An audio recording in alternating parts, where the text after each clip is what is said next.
Visualizing survey and market data in Python.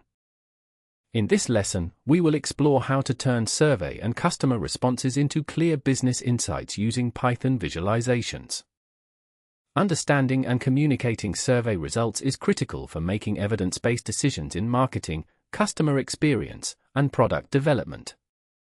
You will learn how to work with real customer and market research datasets, visualize satisfaction and retention, and interpret key metrics. By the end, you will be able to analyze and visualize survey data, spot trends, and communicate findings clearly. Running the cell now. We import pandas to work with structured survey and customer data. NumPy helps us efficiently handle numerical analysis and missing values. Matplotlib lets us plot and visualize trends and distributions. Seaborn makes statistical visualizations and comparisons easier. With OpenML, we can use real, public market research data for examples. Warnings are common when working with varied datasets, so we silence them for clarity. This prevents warnings from distracting us as we focus on business insights. Running the cell now. Understanding survey and market data. Survey datasets often include responses, satisfaction ratings, NPS scores, and customer demographics such as age, gender, and location. Customer analytics data can also include purchasing behaviors, churn, and feedback text. Each row typically represents a customer or respondent. Common mistakes include treating categorical values as continuous, ignoring missing data, or failing to segment by demographic factors. Always double-check what each column means before visualizing. Proper structure leads to meaningful charts. Running the cell now. To start, we use a real customer satisfaction dataset from OpenML. We access the dataset using its unique OpenML ID. This dataset is loaded as a pandas data frame for easy analysis and visualization. We print its shape to see how many customer records and features are included. Previewing the first 3 records helps us understand the kinds of responses and demographics present. Running the cell now. This output shows the initial survey dataset loaded with 7,043 customer records and 20 columns, each representing demographic attributes, service usage, charges, and churn status. Notice how columns like gender, senior citizen, and churn are categorical, while their monthly charges and the total charges are numeric, highlighting the need to treat data types appropriately before analysis.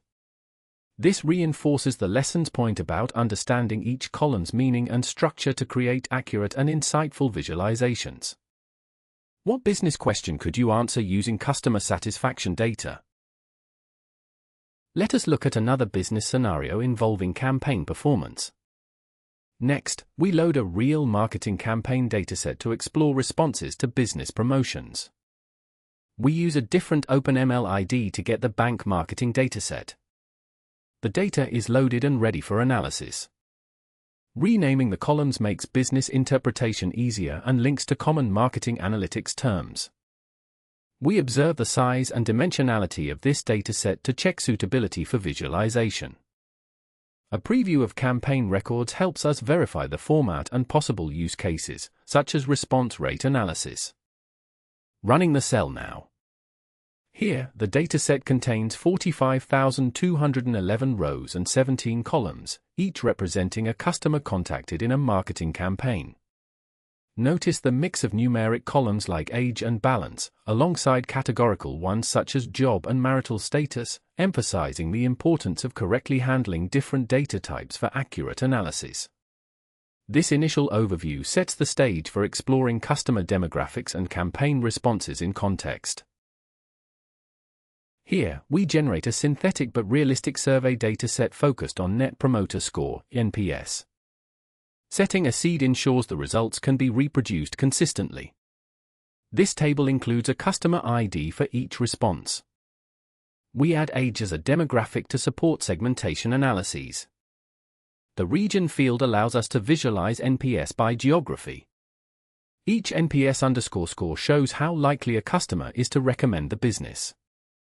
Finally, we confirm the size and preview a few rows for familiarity. Running the cell now. This output confirms the dataset has 500 rows and 4 columns, each row representing a unique customer with their ID, age, region, and NPS score. Notice the mixture of numerical, age, NPS_score, and categorical, region, data types, which aligns with the lesson's emphasis on understanding data structure before analysis. This setup is crucial for properly segmenting and interpreting customer satisfaction across demographics in later steps. Practice: which demographic field would you use to segment NPS results in your own business? For more survey visualization tips, check out the YouTube playlist linked at the end of this lesson.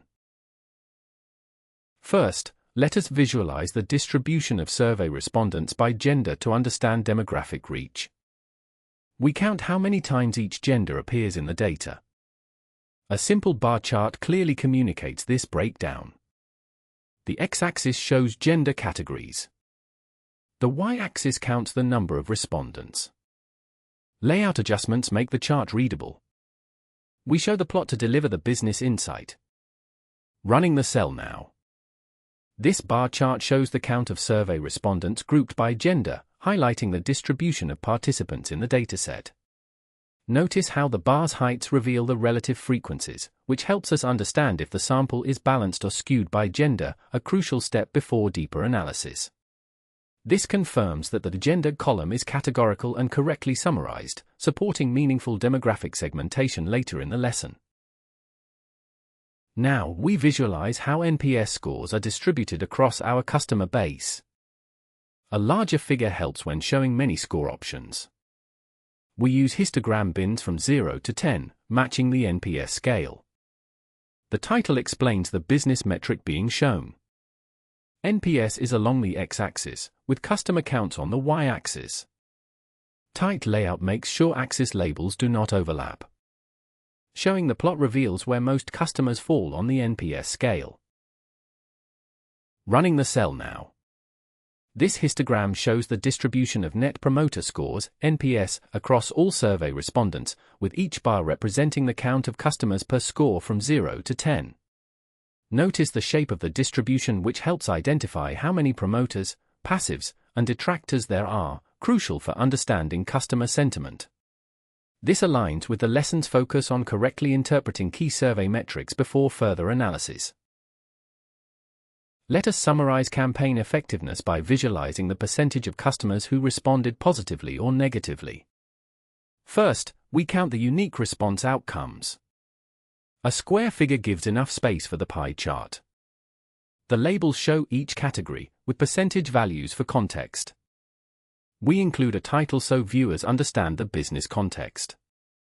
Finally, we display the response split to make the message clear. Running the cell now. This pie chart shows the distribution of customer responses to the marketing campaign, highlighting the proportion of each response category in the dataset. Notice how the code counts and labels each unique response value, which helps avoid treating categorical responses as continuous data. This visualization confirms that properly summarizing categorical survey data leads to clear, intuitive insights about customer engagement. Next, let us analyze how customer loyalty, NPS, varies by geography. We group all survey respondents by region and compute the mean NPS in each area. The bar plot lets us easily compare loyalty scores across business markets. Title gives clear business context. Region labels are on the x-axis. NPS scores are limited between 0 and 10, as per standard. Layout adjustments keep the chart tidy. We display the results, allowing you to spot strong or weak markets at a glance. Running the cell now. This bar chart shows the average Net Promoter Score, NPS, for each region, highlighting how customer loyalty varies geographically. Notice the clear differences in average scores, which can guide targeted marketing or service improvements. This output demonstrates the importance of grouping data by categorical variables like region to reveal meaningful trends in survey analytics. Here, we investigate whether pricing affects customer loyalty by connecting monthly charges and churn. First, we calculate the percentage of customers who churn at each monthly charge level. A wider plot helps visualize trends across the full pricing range. Connecting data points with a line shows patterns or thresholds. Business context is provided in the title. Monthly charges are along the x-axis. The y-axis shows churn rate as a proportion. A grid makes it easier to interpret changes. We make the plot tidy for reporting. Showing the plot allows us to spot pricing strategies that retain or lose customers. Running the cell now. This plot shows how the churn rate varies with different monthly charge amounts, revealing any trends between cost and customer attrition. Notice the shape and any increases in churn at specific charge levels, which helps identify price points where customers are more likely to leave. This insight is key for evaluating pricing strategies and customer retention efforts in survey and market data analysis. A heat map helps us understand how churn is distributed across different types of internet services. We use cross-tabulation to summarize churn outcomes by service type. Built-in color gradients make the differences easy to spot. A title makes the business message clear. Churn outcomes appear on the x-axis. Internet service types are grouped on the y-axis. Layout fixes ensure every label is visible. We display the heat map, letting decision-makers identify problematic service lines quickly. Running the cell now. This heat map visualizes the count of customers who churned versus those who stayed, segmented by internet service type, making it easy to compare churn rates across categories. Notice the clear differences in counts across the service types along the rows, highlighting how churn varies by internet offering. This cross-tabulation helps avoid misinterpreting categorical data as continuous and supports targeted analysis of churn behavior by service segment. Let us segment NPS scores by both age group and region for deeper insights. Age groups are created using business-friendly bins. A pivot table allows us to quickly aggregate mean NPS by both demographics. A moderately sized figure makes details readable. The heat map colors reveal high and low NPS combinations. Interpreting the chart helps managers target messaging to underperforming segments. Age group labels are shown on the y-axis. Region breakdown appears clearly along the x-axis. Layout improvements deliver a chart ready for business decision-making. We display, allowing clear prioritization of marketing or improvements. Running the cell now. This heat map shows the average NPS score segmented by age group and region, helping us spot patterns across demographics. Notice how the color gradient highlights differences, making it easy to compare satisfaction trends between younger and older groups in various regions. This segmentation is key to avoiding the mistake of aggregating all customers together and missing valuable insights within specific customer segments. Advanced analytics helps businesses understand how their user base evolves. Cohort analysis uncovers how active users change over time, informing retention planning. Setting a seed again ensures our results can be repeated.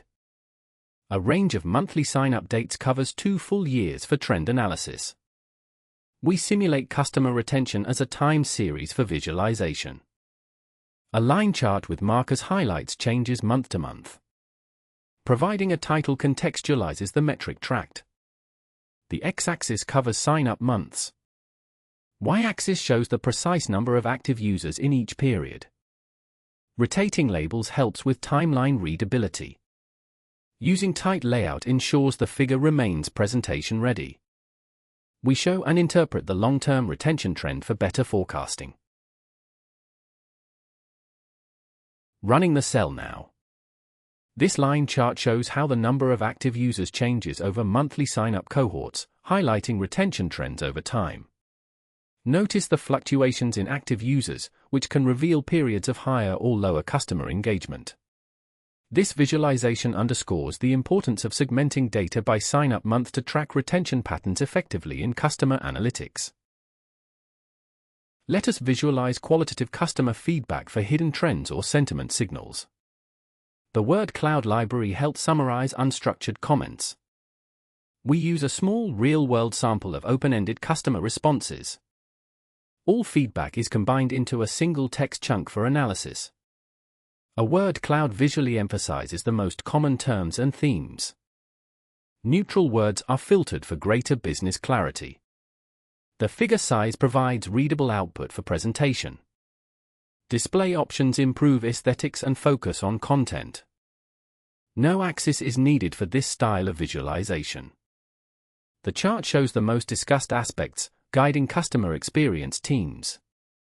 We display, helping inform data-driven decisions for quality and support improvement. Running the cell now. This word cloud visualization highlights the most frequent words from open-ended customer feedback, revealing key themes like service, quality, and delivery. Notice how common stop words are excluded to focus on meaningful terms. This approach helps summarize qualitative data, turning diverse text responses into clear insights for better decision-making. Tip: practice generating your own word cloud using recent survey feedback. Want more? Explore data storytelling examples on YouTube after you finish this notebook. Missing survey responses can distort your charts and lead to wrong business conclusions. We count the missing entries in each column to spot any problems. Information about missing fields is printed so that you can plan cleaning or imputation. Columns with missing data are listed for next steps. Running the cell now. This output shows that there are no missing values in the surveyed satisfaction dataset, as the printed series is empty. This confirms that each column has complete data, which is crucial before analysis to avoid biases or errors. The code's intent is to demonstrate a quick check for missing data, reinforcing best practice in data cleaning within survey datasets. Grouping by a granular field like balance can yield unclear or misleading results in business analytics. We attempt to group by account balance and take the mean age. If an error or strange output appears, we catch it and warn the analyst. Error details and a relevant business suggestion are printed for corrective action. Remember to bin or reduce categories before aggregating. Running the cell now. This output shows the average age of customers grouped by their exact balance values, which are very granular and continuous rather than categorical. Notice how the balances are specific numbers, resulting in many small, fragmented groups that may not provide meaningful insights. The lesson here is to bin or categorize continuous variables like balance before grouping, to avoid overly detailed and uninformative segments in survey or market data analysis. NPS scores require following strict business rules: promoters are 9 to 10, detractors 0 to 6, passive 7 to 8. We count the number of promoters in the dataset. We count the number of detractors. Passives are customers in the neutral zone. Total responses give our denominator. The NPS metric is computed as the percentage difference between promoters and detractors. Final output reminds us of valid NPS ranges, preventing misinterpretation. Running the cell now. This output shows the calculation of the Net Promoter Score, NPS, based on survey responses, with a score of -47.6 indicating more detractors than promoters in the data. Notice the code correctly segments respondents into promoters, passives, and detractors before computing NPS as a percentage, highlighting the importance of interpreting categorical satisfaction scores properly. This step ensures the score ranges from -100 to 100, which reflects overall customer sentiment accurately.